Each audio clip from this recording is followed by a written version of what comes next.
ಇದೀಗ ನಮ್ಮ ಮುಂದೆ ಶ್ರೀ ಮಲ್ಲೇಪುರಂಜಿ ವೆಂಕಟೇಶ್ ಆಚಾರ್ಯರ 80ರ ಸಂಭ್ರಮದ ತಯಾರಿಯ ಸಮಯ. ಎಲ್ಲ ಕೆಲಸಗಳನ್ನು ಮಲ್ಲೇಪುರಂ ಅವರನ್ನು ಮುಂದಿಟ್ಟುಕೊಂಡೇ ಮಾಡಬೇಕು ಅನ್ನುವುದು ಆಚಾರ್ಯರ ಆದೇಶವಾಗಿತ್ತು. ಅಂದಿನಿಂದ ಈ ಕ್ಷಣದವರೆಗೂ ಈ ಪ್ರತಿಷ್ಠಾನವನ್ನು ನಿಂತು ನಡೆಸಿಕೊಡುತ್ತಿದ್ದಾರೆ ಶ್ರೀ ಮಲ್ಲೇಪುರಂಜಿ ವೆಂಕಟೇಶ್.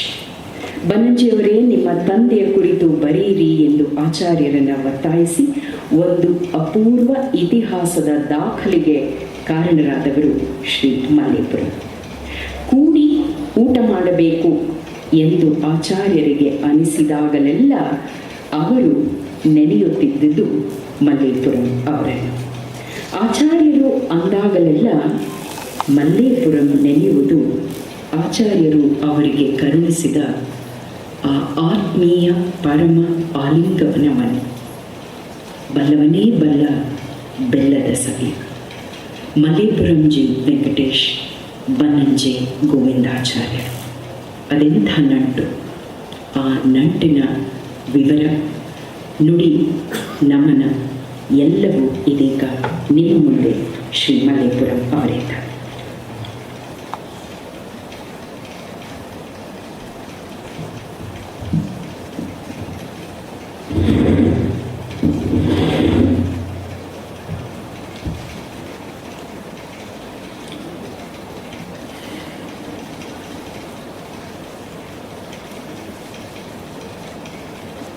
ಶ್ರೀ ಗುರುಭ್ಯೋ ನಮಃ. ಹರಿ ಓಂ. ಆಚಾರ್ಯ ಬನ್ನಂಜಿಯವರನ್ನು ಮನವಾರೆ ಸ್ಮರಿಸಿ ಅವರ ಪದತಲಕ್ಕೆ ನಮನಗಳನ್ನು ಸಲ್ಲಿಸುತ್ತಾ, ಬನ್ನಂಜಿ ಆಚಾರ್ಯರ ಜೊತೆಗೆ ನನಗಿದ್ದ ಅಲ್ಪಕಾಲದ ಸಂಬಂಧ ಮತ್ತು ಅವರಿಂದ ನಾನು ಏನನ್ನು ಗುರುತಿಸಿಕೊಂಡೆ, ಅವ್ರ ಜೊತೆಗೆ ನಾನು ಪಡೆದಿದ್ದೇನು ಅನ್ನೋದನ್ನು ಒಂದು ಕಿಂಚಿತ್ ಆತ್ಮಾವಲೋಕನವನ್ನು ಮಾಡುವ ಸಂದರ್ಭ. 1994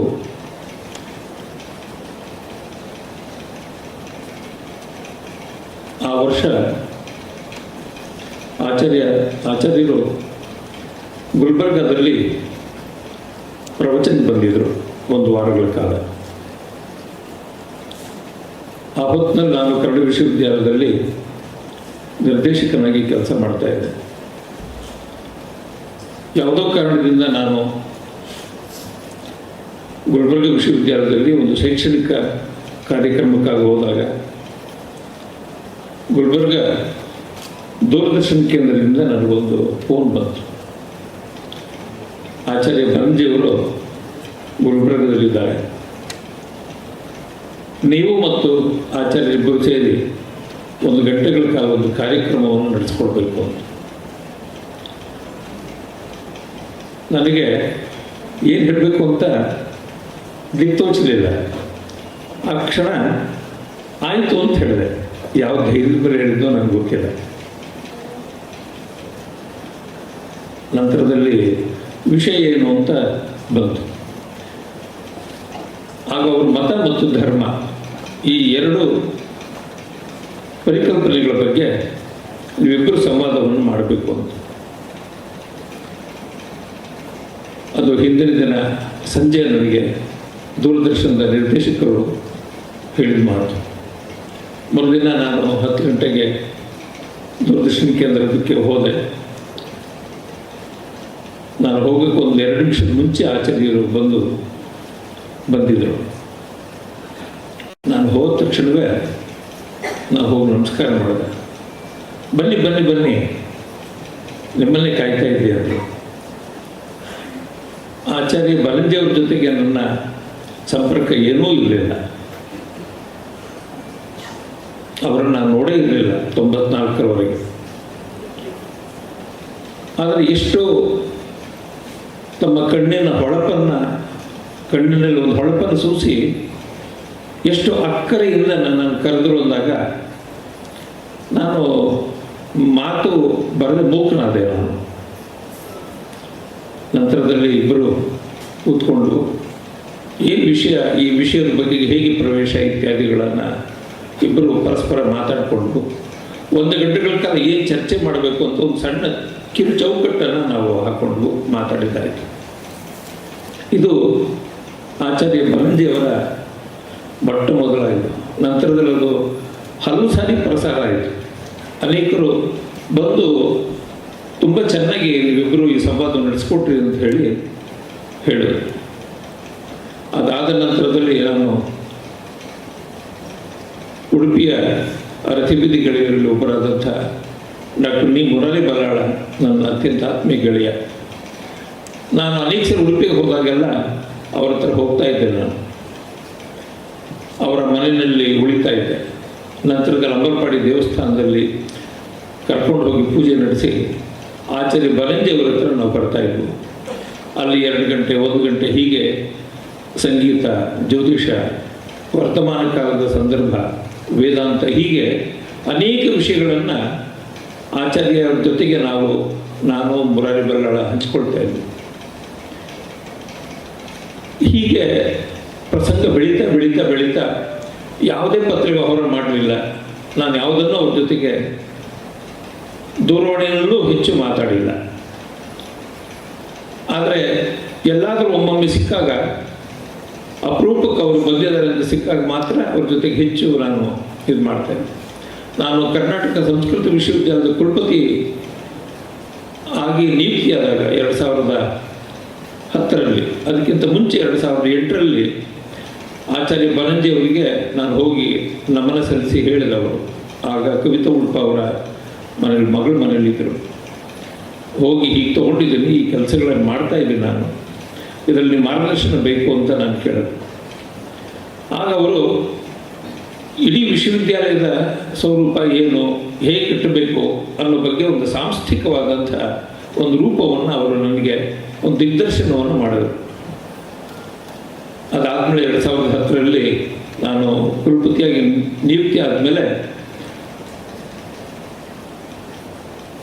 ಅಧಿಸೂಚನೆ ಹೊರಡಿತು. ನಂತರದಲ್ಲಿ ವಿಶ್ವವಿದ್ಯಾಲಯದ ಪ್ರಾರಂಭ ಆಯಿತು. ವಿಶ್ವವಿದ್ಯಾಲಯ ಪ್ರಾರಂಭ ಆದಾಗ ಅನೇಕ ಯೋಜನೆಗಳನ್ನು ನಾನು ಹಾಕ್ಕೊಂಡೆ. ಆ ಯೋಜನೆಗಳಲ್ಲಿ ಹಲವು ಯೋಜನೆಗಳ ಬಗ್ಗೆ ಅವ್ರ ಜೊತೆ ಮಾತಾಡಿದೆ. ಆ ಯೋಜನೆಗಳಲ್ಲಿ ಒಂದು, ಕರ್ನಾಟಕದ ಪ್ರಾಚೀನ, ನಮ್ಮ ಆಧುನಿಕ ಕಾಲದಲ್ಲಿದ್ದಂಥ ದೊಡ್ಡ ಸಂಸ್ಕೃತ ವಿದ್ವಾಂಸರನ್ನು ಭಾರತಕ್ಕೆ ಮತ್ತು ಭಾರತದ ಬೇರೆ ಬೇರೆ ಪ್ರಾಂತ್ಯದಲ್ಲಿರೋರಿಗೆ ಪರಿಚಯ ಮಾಡಿಕೊಡ್ಬೇಕು. ನನಗೆ ಇಂಗ್ಲೀಷಿಗಿಂತ ಹೆಚ್ಚು ಸಂಸ್ಕೃತದಿಂದ ಮಾಡಬೇಕು ಅನ್ನೋದೊಂದು ಅಪೇಕ್ಷೆ ಉಂಟಾಯಿತು. ಆಗ ನಾನೊಂದು 50 ಜನ ಸಂಸ್ಕೃತದ ವಿದ್ವಾಂಸರು, 18, 19, 20, 19, 20, 18, 19, 20ನೇ ಶತಮಾನದಲ್ಲಿದ್ದಂಥ ಒಂದು 50 ಜನರ ಹೆಸರಲ್ಲಿ ಮೊದಲು 25 ಜನರನ್ನು ಆಯ್ಕೆ ಮಾಡಿಕೊಂಡು ನಾನು ಅವ್ರ ಜೊತೆಗೆ, ಆಚಾರ್ಯ ಜೊತೆಗೆ ಮಾತಾಡ್ತಾ ಹೇಳಿದೆ, ನಿಮ್ಮ ತಂದೆಯವರ ಕುರಿತು ಒಂದು ಪುಸ್ತಕವನ್ನು ಸಂಸ್ಕೃತದಲ್ಲಿ ಬರ್ಕೊಡ್ಬೇಕು ನೀವು ಅಂತ. ಅಯ್ಯೋ, ಯಾರೂ ಕೇಳಿರಲಿಲ್ಲ, ಇದು ಒಳ್ಳೆಯ ಕೆಲಸ, ನಾನು ಬೆಳಿತೀನಿ, ನಮ್ಮ ಅಪ್ಪನ ಮೇಲೆ ಬರಿಬೇಕಾಗಿದೆ, ನನಗೊಂದು ಒಳ್ಳೆಯ ಸಂದರ್ಭ ಇದು, ನಾನು ಬರಿತೀನಿ ಅಂತ ಹೇಳಿದಾಗ ನನಗಾದ ಹಿಗ್ಗು ಅಷ್ಟಿಷ್ಟ. ನಂತರದಲ್ಲಿ ಅವರು ತಂದೆಯವರ ಕುರಿತು ಬರ್ಕೊಟ್ರು. ಬರೆದಾದ ಮೇಲೆ ನನಗೆ ಅದನ್ನು ತಲುಪಿಸಿದ್ರು, ಅದರ ಸಾಫ್ಟ್ ಕಾಪಿ ಮತ್ತು ಹಾರ್ಡ್ ಕಾಪಿ ಎರಡನ್ನು.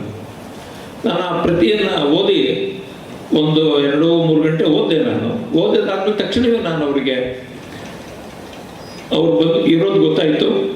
ಅವ್ರ ಹತ್ರ ಹೋಗಿ ನಾನು ಹೇಳಿದೆ, ಒಂದು ಒಳ್ಳೆ ಕಾದಂಬರಿ ಓದಿ ಹೋಗಿದೆ, ಎಷ್ಟು ಚೆನ್ನಾಗಿದೆ ಕನ್ನಡದಲ್ಲಿ ಈ ಥರದ ಸಂಸ್ಕೃತದಲ್ಲಿ ಹೀಗೊಂದು ಜೀವನ ಚರಿತ್ರೆಯನ್ನು ಆಪ್ತವಾಗಿ ಕಟ್ಟಿಕೊಡೋದು ಇದೆಯಲ್ಲ, ಇದು ಬಹಳ ಕಷ್ಟ. ಆದರೆ ನೀವು ತಂದೆಯನ್ನು ಎಷ್ಟು ಚೆನ್ನಾಗಿ ಸುಂದರವಾಗಿ ಚಿತ್ರಿಸಿದ್ದೀರಿ, ಒಂದೊಳ್ಳೆ ಕಾದಂಬರಿ ಇದ್ದಾಗಿದೆ. ಆಚಾರ್ಯರೇ, ನೀವು ಒಂದು ಕಾದಂಬರಿ ಬರೀಬೇಕು ಅಂತ ಹೇಳಿದೆ.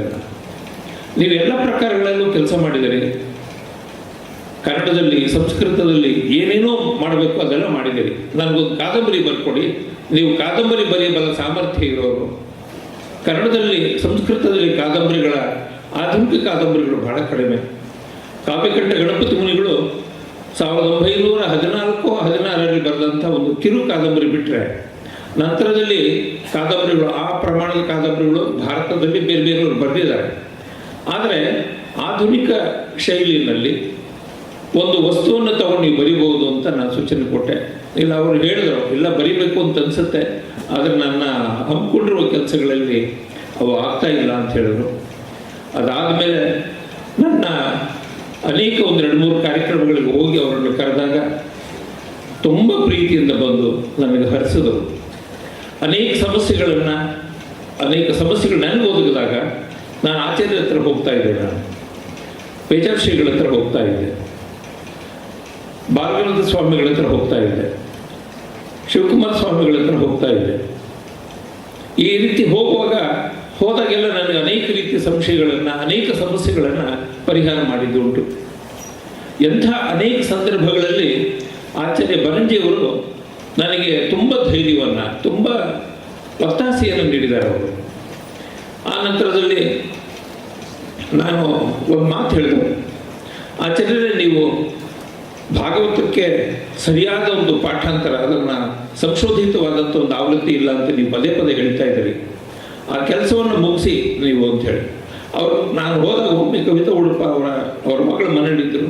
ಮಂಚದ ಮೇಲೆ ಪುಸ್ತಕಗಳೆಲ್ಲ ಹರಡ್ಕೊಂಡಿದ್ವು. ಭಾಗವತದ ಬೇರೆ ಬೇರೆ ಮುದ್ರಣಗಳ ಪ್ರತಿಗಳು ಎದುರುಗಡೆ ಇದ್ವು. ಇದ್ದಾಗ ನಾನು ತೋರಿಸ್ತಾ ಹೇಳಿದ್ರು, ನನಗೆ ಈಗಲೂ ಕಣ್ಣಿಗೆ ಕಟ್ಟಿದೆ ನೋಡಿ, ಈ ಗ್ರಂಥ ಮುದ್ರಣ ಆಗಿದೆ, ಎಷ್ಟೊಂದು ತಪ್ಪುಗಳಿವೆ ಇವುಗಳಲ್ಲಿ, ಇದಕ್ಕೆ ಬರೆದಂಥ ವ್ಯಾಖ್ಯಾನಗಳು ಕೂಡ ಚೆನ್ನಾಗಿಲ್ಲ. ಇಡೀ ಪಠ್ಯವನ್ನು ಆಮೂಲಾಗ್ರವಾಗಿ ಪರಿಶೋಧನೆ ಮಾಡಿ ಒಳ್ಳೆಯ ಒಂದು ಶ್ರೀಮದ್ ಭಾಗವತವನ್ನು ಮಾಡಬೇಕು ಅಂತ ನನಗೊಂದು ಅಪೇಕ್ಷೆ ಇದೆ. ಅದಕ್ಕೆ ನಾನೇ ಸ್ವತಃ ಒಂದು ವ್ಯಾಖ್ಯಾನ ಬರೀಬೇಕು ಅನ್ನೋದು ಅಪೇಕ್ಷೆ ಇದೆ. ಅದು ಅಂದರೆ ಆಚಾರ್ಯರಲ್ಲಿ ಅದು ಉಳಿದಿದ್ದ ರೀತಿಗಳು, ಅವ್ರು ಎಷ್ಟು ಕೆಲಸಗಳು ಮಾಡಬೇಕು ಅಂತ ಹಮ್ಮಿಕೊಂಡಿದ್ದು, ಅಷ್ಟು ಹಮ್ಮಿಕೊಂಡಿದ್ದ ಕೆಲಸಗಳು ಹೇಗಿತ್ತು ಅಂದರೆ, ಒಂದು ಸಂಸ್ಥೆ ಮಾಡಬಹುದಾದ ಕೆಲಸಗಳನ್ನು ಆಚಾರ್ಯರೊಬ್ಬರೇ ಕೆಲಸ ಮಾಡಬೇಕು. ನಾನು ನಿಜಕ್ಕೂ ಈಗ ನೆನೆಸ್ಕೊಂಡ್ರೆ ನನಗದು ನಿಬ್ಬೆರಬಹುದು. ಆಚಾರ್ಯರಿಗೆ ಒಂದು ಸಂಸ್ಥೆ, ಆಚಾರ್ಯರು ಅಂದರೆ ಒಂದು ಸಂಸ್ಥೆ, ಅದು ಒಂದು ವಿಶ್ವವಿದ್ಯಾಲಯದಲ್ಲಿ 16 ಜನ ದೊಡ್ಡ ದೊಡ್ಡ ವಿದ್ವಾಂಸರೆಲ್ಲ ಸೇರಿ ಕೆಲಸ ಮಾಡಬಹುದಾದದನ್ನು ಆಚಾರ್ಯರೊಬ್ಬರೇ ಮಾಡಿದ್ರಲ್ಲ. ಈಗ ಮಾಡಿರೋ ಕೆಲಸ ಏನು ಅಸಾಮಾನ್ಯವಾದ ಕೆಲಸ. ಭಗವದ್ಗೀತೆಗೆ ಅವರು ಬರೆದ ಆಚಾರ್ಯ ಶಂಕರದು, ಆಚಾರ್ಯ ರಾಮಾನುಜರು ಮತ್ತು ಆಚಾರ್ಯ ಮಧ್ವರ 3 ಭಾಷೆಗಳನ್ನು ಅನುವಾದ ಮಾಡಿ ಅದಕ್ಕೆ ತಾವೇ ವಿಶೇಷವಾದ ಟಿಪ್ಪಣಿ ಬರೆದಂಥ ಶ್ರೀಮದ್ ಭಗವದ್ಗೀತಾ ಆ ಅಧ್ಯಾಯಗಳನ್ನು ಅವ್ರನ್ನ ನಾನು ಹೇಳಿದೆ, ಆಚಾರ್ಯರೇ 18 ಅಧ್ಯಾಯಗಳು ಮುಗಿಸಿದ್ರೆ ಬಹುಶಃ ಭಾರತದಲ್ಲಿ, ನನಗೆ ಗೊತ್ತಿರೋ ಹಾಗೆ ಭಾರತದಲ್ಲಿಯೇ ಅಥವಾ ನಮ್ಮ ಪ್ರಾಂತೀಯ ಭಾಷೆಗಳಲ್ಲಿ ಮೊಟ್ಟ ಮೊದಲನೇ ಈ ಕೆಲಸವನ್ನು ಮಾಡಿದ ಕೀರ್ತಿ ನಿಮ್ಮೊಬ್ಬರಿಗೆ ಬರುತ್ತೆ. ಈಗಲೂ ಅದನ್ನು ಆರಂಭ ಮಾಡಿದಿರಿ ಅಂತ ಹೇಳಿದ್ರು. ನಂತರದಲ್ಲಿ ಅವರು ಒಂದೊಂದು ಅಧ್ಯಾಯಗಳನ್ನು ಬರೆದಂತೆ ನನಗೆ ಒಮ್ಮೆ ನೋಡಿ ಅಂತ ಕಳಿಸಿದ್ರು. ನಾನು ಅವ್ರು ಬಂದಾಗ ಕೂತ್ಕೊಂಡು ಅದನ್ನೆಲ್ಲ ನೋಡಿ ನನಗೆ ಏನು ತಿಳಿಯುತ್ತೋ ಅದನ್ನೆಲ್ಲ ಅದನ್ನು ಮಾಡಿ ನಂತರದಲ್ಲಿ ಅದನ್ನು ಕಳಿಸ್ಕೊಡ್ತಾ ಇದ್ದೆ ನಾನು. ಅವರಿಗಿಂತ ಎಷ್ಟು ಬಗೆಯ ಇತ್ತು, ಮತ್ತು ಬಂದವರ ಜೊತೆಗೆ ಅವ್ರಿಗಿದ್ದ ಪ್ರೀತಿ ನಮಗೆ ಈಗ ಆಚಾರ್ಯ ಬರಂಜಿಯವರು ನಮಗೆ ಎಷ್ಟು ಪ್ರೀತಿ ತೋರಿಸೋದು ಆ ಪ್ರೀತಿಯನ್ನು ನಾವು ಬೊಗಸೆಗಳಲ್ಲಿ ಹಿಡಿದಿದ್ದೀವಿ. ನಮ್ಮ ಬೊಗಸೆ ಎಷ್ಟಿದೆಯೋ ಅಷ್ಟನ್ನು ಅವರ ಪ್ರೀತಿಯನ್ನು ಮತ್ತು ಅವರು ಕೊಟ್ಟಂಥ ವಿದ್ವದ್ ಭಿಕ್ಷೆಯನ್ನು, ಅವರು ಕೊಟ್ಟಂಥ ಅನುಗ್ರಹವನ್ನು ನಾವು ಇಟ್ಕೊಂಡಿದ್ದೀವಿ. ಅವರು ಕೊಟ್ಟದ್ದು ಎಷ್ಟು ಕೊಟ್ಟಿದ್ದಾರೆ ಅದು ನಮಗೂ ಮತ್ತು ಅವ್ರಿಗೆ ಮಾತ್ರ ಗೊತ್ತು. ಪ್ರತಿಯೊಬ್ಬರಿಗೂ ಕೂಡ ಹಾಗೆ ಆಚಾರ್ಯ ಬನಂಜಿಯವರ ಹತ್ರ ಬಂದವರಿಗೆ ಪ್ರತಿಯೊಬ್ಬರಿಗೂ ಜೊತೆಯೂ ಅವರ ಅನುಗ್ರಹ ಮಾಡಿದ್ದಾಗಲಿ, ಆಶೀರ್ವಾದ ಮಾಡಿದ್ದಾಗಲಿ, ಅನೇಕ ಸಮಸ್ಯೆಗಳನ್ನು ಪರಿಹಾರ ಮಾಡಿದ್ದಾಗಲಿ ಅದು ಒಮ್ಮೆಲೆ ತಿಳಿಯೋದಕ್ಕೆ ಸಾಧ್ಯ ಇಲ್ಲ. ಅದೆಷ್ಟು ಜನಗಳಿಗೆ ಅವರು ತಮ್ಮ ಪ್ರಾಣಶಕ್ತಿಯಿಂದ ಒಂದು ಟಚ್ ಹೀಲ್ ಅಂತ ಏನು ಹೇಳ್ತೀವೋ ಅಂಥದ್ರಿಂದ ಎಷ್ಟು ರೋಗಗಳನ್ನು ನಿರ್ಮೂಲನೆ ಮಾಡಿದ್ದಾರೆ. ಒಂದ್ಸರಿ ಅವರು ಒಂದು ಕಡೆ ಹೇಳಿದರು, ನನ್ನ ಹತ್ರ ಬರ್ತಾರೆ, ನಾನು 2 ಅಂಶಗಳು ಹೇಳ್ತೇನೆ, ಅವ್ರು ಹೇಳ್ತಾರೆ ನೀವು ಟಚ್ ಹೀಲ್ ಮಾಡಿ ಅಂತ ಹೇಳ್ತಾರೆ. ಇದು ಆಗಾಗ ಆಕಸ್ಮಿಕವಾಗಿ ಅಪರೂಪಕ್ಕೆ ಮಾಡಬೇಕಾದಂಥ ಸಂದರ್ಭ. ನಾನು ಅನೇಕ ಸರಿ ಮಾಡೋಕ್ಕೆ ಹೋಗಲ್ಲ.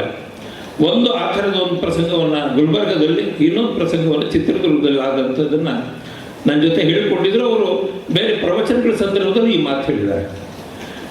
2ನೇ ಹಂತದಲ್ಲಿ ನನಗೆ ಬಲತೋಳು ಮುರಿದಾಗ, ಬಲಗೈ ಈ ಭುಜದ ಹತ್ರ ಲೆಗಮೆಂಟ್ ಟೈಪ್ ಕಟ್ಟಾದಾಗ ನಾನೊಂದು 20 ದಿನಗಳ ಕಾಲ ಅದನ್ನು ಚಿಕಿತ್ಸೆ ಎಲ್ಲ ತಗೊಂಡೆ. ಅದಾದಮೇಲೆ ಒಂದ್ಸರಿ ಆಚಾರ್ಯರು ಮನೆಗೆ ಊಟಕ್ಕೆ ಬನ್ನಿ ಅಂತ ಕರೆದಾಗ ನಾನು ಹೋದಾಗ ಆಚಾರ್ಯ ಒಂದು ಮಾತು ಹೇಳಿದ್ರು, ನೀವು ವಿಷ್ಣು ಸಹಸ್ರನಾಮನ ಪ್ರತಿನಿತ್ಯ ನೀವು ಓದಬೇಕು ಅಂತ. ನಾನು ಹೇಳಿದೆ, ಅಪರೂಪಕ್ಕಾಗಕ್ಕೆ ವಿಶೇಷ ಸಂದರ್ಭಗಳಲ್ಲಿ ನಾನು ವಿಷ್ಣು ಸಹಸ್ರನಾಮವನ್ನು ಕೇಳ್ತೀನಿ ಮತ್ತು ಓದ್ತೀನಿ. ಅವರು ಹೇಳಿದ್ರು, ಇಲ್ಲ ನೀವು ಬೆಳಿಗ್ಗೆ ಹೊತ್ತು ನೀವು ಒಮ್ಮೆ, ಸಂಜೆ ಹೊತ್ತು ಒಮ್ಮೆ ನೀವು ವಿಷ್ಣು ಸಹಸ್ರನಾಮ ಹೇಳ್ಕೊಡಿ, ನಿಮಗೆ ಒಂದು ಆತ್ಮಶಕ್ತಿ ಮತ್ತು ನಿಮ್ಮಲ್ಲಿ ಒಂದು ಚೈತನ್ಯ ಬರುತ್ತೆ, ಒಂದು ಅನುಗ್ರಹ ಆಗುತ್ತೆ, ವಿಷ್ಣುವಿನ ಅನುಗ್ರಹ ಅಂತೇಳಿ. ಅವ್ರು ಹೇಳಿದ ವಾಕ್ಸಿದ್ಧಿ ಒಬ್ಬೊಬ್ಬರಿಗೆ ಅವ್ರು ಹೇಳಿದ ಈ ಮಾತನ್ನು ಕೇಳಿದ ಮೇಲೆ ನಾನು ನಂತರದಲ್ಲಿ ಅನೇಕ ಬಾರಿ ನನ್ನ ಕಚೇರಿಯಲ್ಲಿ ವಿಷ್ಣು ಸಹಸ್ರನಾಮವನ್ನು ಹಾಕ್ಬಿಟ್ಟು ಸುಮ್ಮನೆ ಕೇಳ್ತಾ ಇರ್ತಿದ್ದೆ. ಸುಬ್ಬಲಕ್ಷ್ಮಿ ಅವ್ರದ್ದು ಅಥವಾ ನಮ್ಮ ಚಳಿಕೆರೆ ಬ್ರದರ್ಸ್ ಅಂತಿದ್ದಾರೆ ಅವ್ರ ಕಡೆಯಿಂದಲೋ ಆಗಿರುವ 2-3 ಸುಮ್ಮನೆ ಕೇಳೋದು, ಮತ್ತೆ ಅದನ್ನು ಮನಸ್ಸಿನಲ್ಲಿ ನುಡಿಯೋದು. ಹೀಗೆ ಮಾಡ್ತಾ ಮಾಡ್ತಾ ಮಾಡ್ತಾ ನನಗೆ ಬಲಗೈನಲ್ಲಿ ಶಕ್ತಿ ಸಂಚಯ ಆಗೋದಕ್ಕೆ ಸಾಧ್ಯ ಆಗಿದ್ದು ಆಚಾರ್ಯರು ತೋರಿಸ್ಕೊಟ್ಟದ್ದು. ಹಾಗಾಗಿ ಆಚಾರ್ಯರಲ್ಲಿ ಈ ಎರಡೂ ಹೇಳಿದ್ರು. ಅವ್ರು ಯಾರ್ಯಾರ ಹತ್ರ ಬಂದಾಗ ಯಾರ್ಯಾರಿಗೆ ಯಾವ್ಯಾವ ಶಕ್ತಿ ಇದೆಯೋ, ಯಾಕೆಂದರೆ ಪ್ರತಿಯೊಬ್ಬರೂ ಭಿನ್ನ ಭಿನ್ನ ಸ್ವಭಾವದಲ್ಲಿರೋರು, ಭಿನ್ನ ಭಿನ್ನ ರೀತಿಯ ಜೀವನ ಶೈಲಿಯನ್ನು ಹೊಂದಿರೋರು. ಇಂಥ ಭಿನ್ನ ಭಿನ್ನ ಜೀವನ ಶೈಲಿ ಹೊಂದಿರೋರಿಗೆ, ಭಿನ್ನ ಭಿನ್ನ ರೀತಿ ಯೋಚನೆ ಮಾಡ್ತಿರೋರಿಗೆ, ಯಾರ್ಯಾರಿಗೆ ಯಾವ್ಯಾವ ಸ್ವಭಾವದಲ್ಲಿದ್ದಾರೋ ಆಯಾ ಸ್ವಭಾವದಲ್ಲಿ ಅವರಿಗೆ ಸಲಹೆ ಕೊಡುವ, ಅನುಗ್ರಹ ಮಾಡುವಂಥ ಒಂದು ಶಕ್ತಿ ಇದ್ದಂಥದ್ದು ಆಚಾರ್ಯರು. ನನ್ನ ಬದುಕಿನಲ್ಲಿ ಆಚಾರ್ಯರು 2008ರಿಂದ ಎಷ್ಟು ಹತ್ತಿರವಾದರು, ಎಲ್ಲೆಲ್ಲಿ ಸಂದರ್ಭಗಳಲ್ಲಿ ಪ್ರತಿಯೊಬ್ಬರಿಗೂ ಅವರವರು ಬೇರೆ ಬೇರೆ ರೀತಿಗಳು ಇಲ್ಲಿದೆ. ಆದರೆ ನನಗೆ ಗೊತ್ತಿರೋ ಹಾಗೆ ಕಳೆದ 2008ರಿಂದ ಇತ್ತೀಚಿನ ವರ್ಷಗಳಲ್ಲಿ ಅವರು ಮಾಡಿದಷ್ಟು ನನ್ನ ಮೇಲೆ ಅನುಗ್ರಹ, ಪ್ರೀತಿ, ನನ್ನ ಮೇಲೆ ತೋರಿಸಿದ ವಿಶ್ವಾಸ, ನನಗೆ ಹೇಳಿಕೊಟ್ಟ ದಿಕ್ಸೂಚನೆಗಳು ಅದು ಅಪರಿಮಿತವಾದ. ಅದು 1, 2, 3 ಅಂತ ಮಾತ್ರ ಎಷ್ಟೋ ಸ್ಮರಣೆ ಇದೆ. ಎಷ್ಟೋ ವಿಷಯಗಳನ್ನು, ತುಂಬ ಅಪರೂಪದ ಕೆಲವು ವಿಷಯಗಳನ್ನು ನನ್ನ ಜೊತೆಗೆ ಹಂಚಿಕೊಂಡ್ರು. ನಾನು ಮತ್ತು ಕವಿತಾ ಉಡುಪ ಅವ್ರ ಮನೆಯಲ್ಲೇ ಊಟ ಮುಗಿಸಿ ಮತ್ತು ಈ ಕಡೆ ಬಂದು ಅಲ್ಲಿ ಹೊರಗಡೆ ಕೂತ್ಕೊಂಡಾಗ ನಾನು ಕೇಳಿದೆ ಆಚಾರ್ಯರಿಗೆ, ಆಚಾರ್ಯ ನಿಮಗೇನಾದರೂ ಸಂಶಯ ಬಂದಾಗ ನೀವು ಯಾರನ್ನು ಕೇಳ್ತೀರಿ? ಯಾಕೆ ನಿಮ್ಮ ತಂದೆಯವರಿಲ್ಲ, ನಿಮಗೆ ಅನುಗ್ರಹ ಮಾಡಿದ ಆಚಾರ್ಯರು ಸ್ವಾಮಿಗಳಿಲ್ಲ, ನಿಮಗೆ ಎಲ್ಲಿಂದ ನಿಮಗೆ ಈ ಸಮಸ್ಯೆ ಏನಾದರೂ ಆಕಸ್ಮಿಕವಾಗಿ ಉಂಟಾದರೆ ಆ ಸಮಸ್ಯೆಗೆ ಪರಿಹಾರ ಹೇಗೆ ಮಾಡ್ಕೊಳ್ತೀರಿ ಅಂತ. ಅದಕ್ಕೆ ಅವ್ರು ಹೇಳಿದ್ರು, ನಾನು ಹಾಗೆ ಇರ್ತೀನಿ, ನಾನು ಅದನ್ನು ನೆನ್ಪು ಮಾಡ್ಕೊಂಡು ಅದನ್ನು ಯೋಚನೆ ಮಾಡ್ತಿರುವಾಗ ನಾನು ಆ ದಿನ ರಾತ್ರಿ ಮಲ್ಕೊಂಡ್ರೆ ನನ್ನ ರಾತ್ರಿ ಕನಸಿನಲ್ಲಿ ಆಚಾರ್ಯ ಮಧುರು ನನಗೆ ನೋಡಿ ಇದೆಲ್ಲ ಹೀಗೆ ಅಂತ ಹೇಳಿ ನನಗೆ ಉಸಿರು ಹೋಗೋರು. ಪಕ್ಕದಲ್ಲಿ ನಾನೊಂದು ಪೆನ್ನು ಮತ್ತು ಹಾಳೆ ಇಟ್ಕೊಂಡಿರ್ತಿದ್ದೆ. ನನಗೆ ತಕ್ಷಣವೇ ಎಚ್ಚರದಿಂದ ಎದ್ದು ತಕ್ಷಣವೇ ಅದನ್ನು ನಾನು ನೋಟ್ ಮಾಡ್ಕೊಳ್ತಿದ್ದೆ. ನನಗೇನಾದರೂ ಪರಿಹಾರ ಆಗಿರೋದಾದರೂ ಬೇರೆ ಯಾರಿಂದಲೂ ಪರಿಹಾರ ಆಗಿಲ್ಲ. ನನಗೆ ಪರಿಹಾರ ಆಗಿರೋದು ನನಗೆ ಆಚಾರ್ಯ ಮಧ್ವರಿಂದ ಮಾತ್ರ. ಅವರು ನನ್ನ ಕನಸಿನಲ್ಲಿ ಬಂದು ರಾತ್ರಿ ಹೊತ್ತು ನನಗೆ ಅನುಗ್ರಹ ಮಾಡಿದ್ದಾರೆ. ನಾನೊಂದು ಕ್ಷಣ ಅವರ ಮುಖ ಹೀಗೆ ನೋಡಿದೆ. ಆಮೇಲೆ ಅವರು ಹೇಳಿದ್ರು, ಇದು ನಾನು 1 ಸರಿ ಅಲ್ಲ 2 ಸರಿ ಅಲ್ಲ, ಸರ್ವಮೂಲ ಗ್ರಂಥಗಳನ್ನು ನಾನು ಸಂಪಾದಿಸುವಾಗಲೂ ಅನೇಕ ಸಮಸ್ಯೆಗಳು ಬಂದಾಗ ಹೀಗೆ ಮಾಡಿದ್ದೆ. ನಂತರದಲ್ಲಿ ನಾನು ಅನೇಕ ಸೂಕ್ತಗಳಿಗೆ ವ್ಯಾಖ್ಯಾನ ಬರೆಯುವಾಗಲೂ ಸೂಕ್ತದ ಅನೇಕ ಸಮಸ್ಯೆಗಳನ್ನು ಬಂದಾಗ ಅಂಥ ಸಂದರ್ಭದಲ್ಲೂ ನಾನು ಆಚಾರ್ಯ ಮಧ್ವರಿಯಿಂದ ನಾನು ಪಡೆದಿದ್ದೀನಿ. ಇದು ಬಹುಶಃ ನಮ್ಮ ಕಾಲದಲ್ಲಿ ಹೀಗೆ ಒಬ್ಬ ಆಚಾರ್ಯರೇ ಬಂದು ನಿಂತು ಅವರಿಂದ ನುಡಿಸಿ ಅವರಿಗೆ ದಾರಿ ತೋರಿಸಿದ ಒಂದು ದೈವ ಸ್ವರೂಪದ ಬಗ್ಗೆ ನಾವು ಯೋಚನೆ ಮಾಡಿದ್ರೆ ಬಹುಶಃ ಕರ್ನಾಟಕದ ಮಾತ್ರ ಅಲ್ಲ, ಭಾರತದಲ್ಲೂ ಕೂಡ ಈ ಬಗೆಯ ಒಂದು ಸಂಗತಿ ನಡೆದಿತ್ತು ಅನ್ನೋದ್ರ ಬಗ್ಗೆ ಎಲ್ಲೂ ನಾನು ಕೇಳಿಲ್ಲ. ಅಷ್ಟು ಅಪರೂಪದಂಥ ಒಂದು ಸಂದರ್ಭ. ಕೊನೆ 2 ನಿಮಿಷದ ಮಾತುಗಳನ್ನು ಹೇಳಿ ನಾನು ಮಾತು ಮುಗಿಸ್ತೀನಿ. ನನಗೆ ಗೊತ್ತಿರೋ ಹಾಗೆ ಭಾರತದಲ್ಲಿ ನಾನು ಸುಮಾರು ಎಲ್ಲ ವಿಶ್ವವಿದ್ಯಾಲಯಗಳನ್ನು, ಬಹುತೇಕವಾಗಿ ಭಾರತದ ಬಹುದೊಡ್ಡ ವಿದ್ವಾಂಸರ ಜೊತೆಗೆ ನಾನು ಸಂಪರ್ಕವನ್ನು ಅವ್ರ ಜೊತೆಗೆ ಅನುಸಂಧಾನವನ್ನು ಮಾಡೋದು. ಆಚಾರ್ಯ ಬನಂಜಿಯವರಿಗೆ ಇದ್ದಂಥ ಅನೇಕ ಬಗೆಯ ವಿಷಯಗಳಲ್ಲಿ, ಅನೇಕ ಜ್ಞಾನ ಶಿಸ್ತುಗಳಲ್ಲಿ ಅವರಿಗಿದ್ದ ತಲಸ್ಪರ್ಶಿವಾದ ಜ್ಞಾನ ಬಹುಶಃ ಭಾರತದಲ್ಲಿ ಇನ್ನೊಬ್ಬರಿಗಿತ್ತೋ ಇಲ್ಲವೋ ಗೊತ್ತಿಲ್ಲ. 20ನೇ ಶತಮಾನದಲ್ಲಂತೂ ಈ ಇಡೀ 20ನೇ ಶತಮಾನದಲ್ಲಿ ಆಚಾರ್ಯ ಬನಂಜಿಯವರಿಗೆ ಸಮಕ್ಕೆ ಏರಬಲ್ಲ ಸಾಮರ್ಥ್ಯ. ಇದನ್ನು ಇಲ್ಲಿ ಡಾಕ್ಟರ್ ಎಚ್ ನಾಗರಾಜರಾಯರು ಇದ್ದಾರೆ, ಈಗ ಮಾತ್ರ ಒಪ್ಪಿಕೊಳ್ತಾರೆ ಅಂತ ನಾನು ಅಂದ್ಕೊಂಡಿದ್ದೀನಿ. ಅವರು ಬರೆದ ಭಾಷ್ಯ ಅದನ್ನು ಒಮ್ಮೆ ನಾನು ಮತ್ತು ಆಚಾರ್ಯರಿಗೆ ಎಚ್ ವಿ ನಾಗರಾಜರಾಯರ ಜೊತೆಗೆ ಮಾತಾಡುವಾಗ ಈ ಮಾತನ್ನು ಅವರೇ ಹೇಳಿದರು. ಎಷ್ಟು ಆಚಾರ್ಯ ಬನಂಜಿಯವರು ಬರೆದ ವ್ಯಾಖ್ಯಾನ, ಬರೆದ ಭಾಷ್ಯ, ಬರೆದ ಟಿಪ್ಪಣಿಗಳು, ಅನುವಾದ, ಒಂದೊಂದು ವಿಷಯಕ್ಕೆ ಅದು ಛಂದಸ್ಸು ಇರ್ಬೋದು, ಅಲಂಕಾರ ಇರ್ಬೋದು, ಶಬ್ದದ ಪ್ರಕ್ರಿಯೆಗಳಿರ್ಬೋದು, ಎಷ್ಟು ವಿಶೇಷವಾದ ಜ್ಞಾನಶಕ್ತಿಗಳಲ್ಲಿ, ಎಷ್ಟು ಅಪರಿಮಿತವಾದ ಒಬ್ಬ ಮನುಷ್ಯ, ಒಬ್ಬ ವಿದ್ವಾಂಸ ಒಂದು 2-3 ಕ್ಷೇತ್ರಗಳಲ್ಲಿ ತಜ್ಞತೆ ಸಂಪಾದಿಸ್ಬೋದು. ಆದರೆ ಆಚಾರ್ಯ ಬನಂಜಿಯವರು ನೆನೆಸ್ಕೊಂಡಾಗ ನಿಮಗೆ ಎಷ್ಟು ವಿಷಯಗಳಲ್ಲಿ ಅವರಿಗೆ ತಜ್ಞತೆ. ಅದು ವೈದಿಕ ವ್ಯಾಕರಣ ಇರ್ಬೋದು, ಲೌಕಿಕ ವ್ಯಾಕರಣ ಇರ್ಬೋದು, ವೈದಿಕ ಶಬ್ದ ನಿಷ್ಪತ್ತಿಗಳಿರ್ಬೋದು, ಲೌಕಿಕವಾದ ಶಬ್ದ ನಿಷ್ಪತ್ತಿಗಳಿರ್ಬೋದು. ಉಪನಿಷತ್ತುಗಳಲ್ಲಂತೂ ಅವರಿಗಿದ್ದಂಥ ಪಾಠಾಂತರಗಳನ್ನು, ಅದರ ಉಪನಿಷತ್ತುಗಳ ಬಗ್ಗೆ ವ್ಯಾಖ್ಯಾನ ಬರೆಯುವಾಗ ಎಲ್ಲಿಂದ ಅಲ್ಲಿ ಹೇಳೋರು. ಅದನ್ನು ಅವರ ಸ್ಮೃತಿ ಶಕ್ತಿ ಮಾತ್ರ ಯಾರಿಗಾದರೂ ನಿಬ್ಬೆರಬಾರದು. ಇಡೀ ಮಹಾಭಾರತ ಅವರ ಕಂಠಸ್ಥ. ಆ ಮಹಾಭಾರತ ಮೇಲೆ ಬಂದ ವ್ಯಾಖ್ಯಾನಗಳು, ಪಾಠಾಂತರಗಳು. ನಾನು ಒಂದ್ಸರಿ ಕೇಳಿದೆ, ಆಚಾರ್ಯರೇ ನೀವು ಪ್ರಚಲಿತವಾದ ಪಾಠ ಗೋರಖಪುರ ಎಡಿಷನ್ ಹೇಳ್ತೀರಿ, ನಿರ್ಣಯಸರ ಎಡಿಷನ್ ಹೇಳ್ತೀರಿ, ಕುಂಭಕೋಣಂ ಎಡಿಷನ್ ಹೇಳ್ತೀರಿ, ಅದೇ ಹೊತ್ತಿಗೆನೆ ವಿ ಸುತ್ತಂಕರ್ ಎಡಿಟ್ ಮಾಡಿದಂಥ ಪೂರ್ಣ ಭಂಡಾರ್ಕರ್ ಓರಿಯೆಂಟಲ್ ರಿಸರ್ಚ್ ಇನ್ಸ್ಟಿಟ್ಯೂಟ್ ನೋಡ್ತಂಥ ಮಹಾಭಾರತದ ಸಂಶೋಧಿತ ಆವೃತ್ತಿಗಳನ್ನು ಆಚಾರ್ಯರು ಉದ್ಯೋಗ ಪರ್ವದಲ್ಲಿ ಇಂಥ ಶ್ಲೋಕ ಈ ರೀತಿ ಹೇಳಿದೆ, ಇಲ್ಲಿ ಈ ರೀತಿ ಇದೆ, ಇಲ್ಲಿ ಹೀಗಿದೆ, ಅಷ್ಟನ್ನೂ ಕೂಡ ತಮ್ಮ ನೆನಪಿನಿಂದಲೇ ಉದ್ಧರಿಸಬಲ್ಲಂಥ ಶಕ್ತಿ ಇದ್ದಂಥವು. ರಾಮಾಯಣದಲ್ಲಿ ಬಂದಂಥ ವ್ಯಾಖ್ಯಾನಗಳು, ಭಗವದ್ಗೀತೆ, ಅದಂತೂ ನಾನು ಒಂದ್ಸರಿ ಭಗವದ್ಗೀತೆ ಮೇಲೆ ಆಚಾರ್ಯ ನೀವು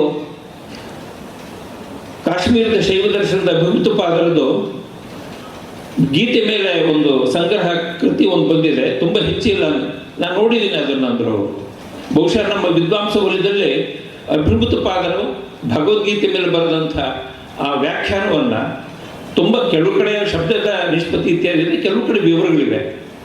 ಅದನ್ನು ನಾನು ಕಂಡ ಹಾಗೆ ಅಥವಾ ನಾನು ಕೇಳಿದಾಗೆ ಆಚಾರ್ಯ ಒಬ್ಬರು ಮಾತ್ರ ಹೇಳಿದರು. ನಾನು ಆ ಪ್ರತಿಯನ್ನು ಓದಿ ನನ್ನ ಹತ್ರ ಇದೆ. ಅದನ್ನು ಹಿಂದೆ ಕಾಶ್ಮೀರದ ಮಹಾರಾಜರು ಅದನ್ನು ಎಡಿಟ್ ಮಾಡಿ ಇಡೀ ನಮ್ಮ ಅಭಿವೃದ್ಧಪಾದರ ಎಲ್ಲ ಟೆಕ್ಸ್ಟ್ಗಳು ಈಚೆ ಬಂದಾಗ ಅದನ್ನು ತರಿಸಿದ್ದೀನಿ ನಾನು ತರಿಸಿದ್ದೀನಿ ಅಂತ ಹೇಳಿದ್ರು.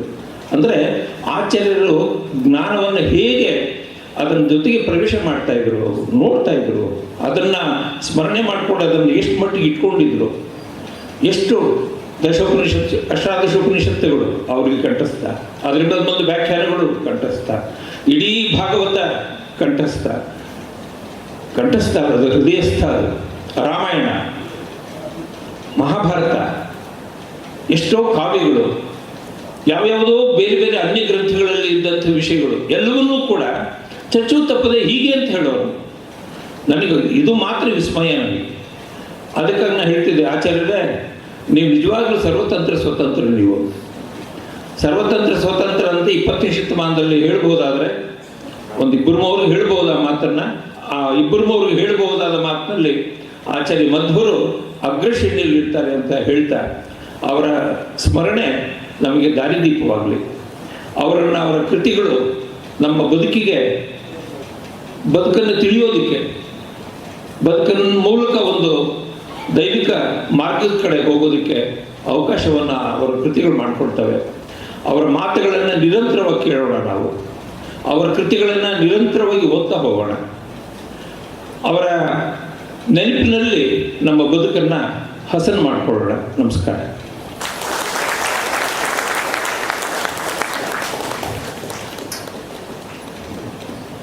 ಆಚಾರ್ಯರು ಅನ್ನುವ ಬೆರಗು, ಆಚಾರ್ಯರು ಅನ್ನುವ ಸಂಸ್ಥೆ, ಆಚಾರ್ಯರು ಅನ್ನುವ ಅನುಗ್ರಹ, ಇವೆಲ್ಲವನ್ನ ಮಾತುಗಳ ಮುಖೇನ ನಮ್ಮ ಮುಂದೆ ಇಟ್ಟಿದ್ದಾರೆ.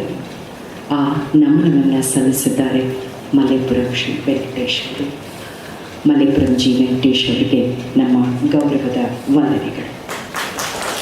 ಮತ್ತೊಮ್ಮೆ ಕವಿತಾ ಉಡುಪ ನಿಮ್ಮ ಮುಂದೆ ಮತ್ತೊಂದಷ್ಟು ಸಾಲುಗಳು ನಮ್ಮೆಲ್ಲರಿಗಾಗಿ.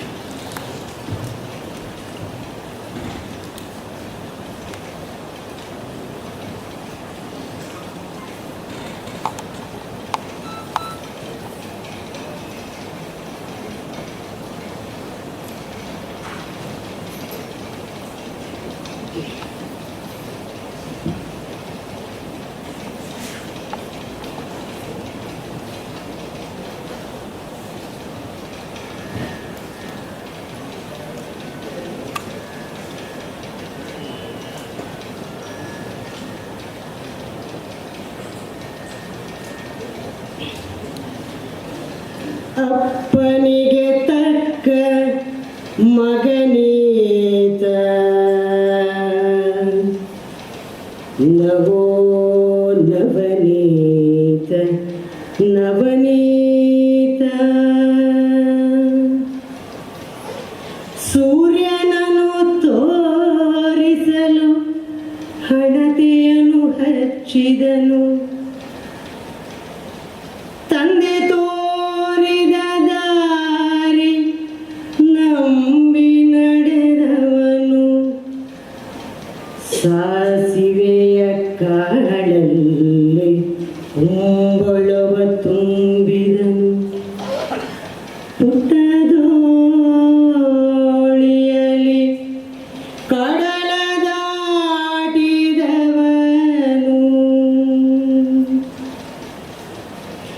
ಇತಿಹಾಸ ಕಂಡಿರುವ ಮೊದಲ ಜೀವನ ಚರಿತ ನಿನ್ನದೇ ಶ್ರೀಮಧ್ವ ವಿಜಯ ಚರಿತ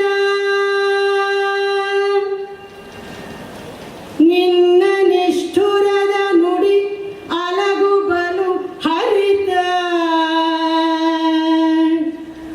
ಸಿಪ್ಪೆ ಸುಲಿದರೆ ಹಲಸು ಒಳಗೆ ರಸ ಭರಿತ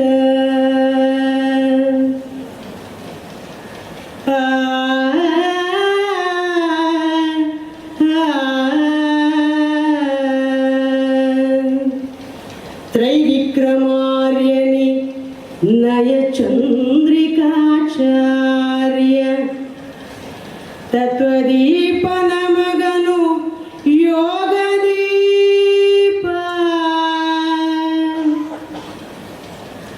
ಪ್ರವಚನದ ಚಾತುರ್ಯ ಕಾವ್ಯ ಮಾಧುರ್ಯ ಕಡಲ ತೀರದಲ್ಲೊಂದು ತೋರು ದೀಪ ತೋರು ದೀಪ ತೋರು ದೀಪ. ಇದು ನಾರಾಯಣ ಪಂಡಿತಾಚಾರ್ಯ ಬಗ್ಗೆ ಅಪ್ಪ ಬಂದಿದೆ.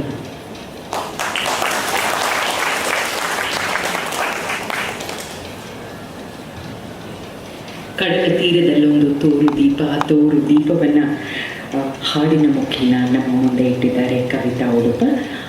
ಇಂದು ಕವಿತಾ ಅವರು ಪ್ರಸ್ತುತಪಡಿಸುವಂತಹ ಎಲ್ಲ ಹಾಡುಗಳು ಬನ್ನಂಜೆ ಅವರ ರಚನೆಗಳು.